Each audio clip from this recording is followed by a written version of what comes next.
ちに来て3日目、新入りが我が家のボスにゃん吉に挑みます。ゲージから出してみます。その前に毛づくろいして爪研ぎ研ぎして準備完了して、さあにゃん吉かかってきなさい。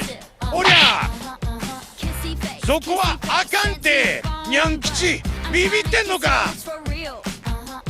ビビってるやん。チビやから手加減してやってんねんなと思ったけど、やっぱりビビってますやん。どこ見てんね。あ、逃げるにゃん吉。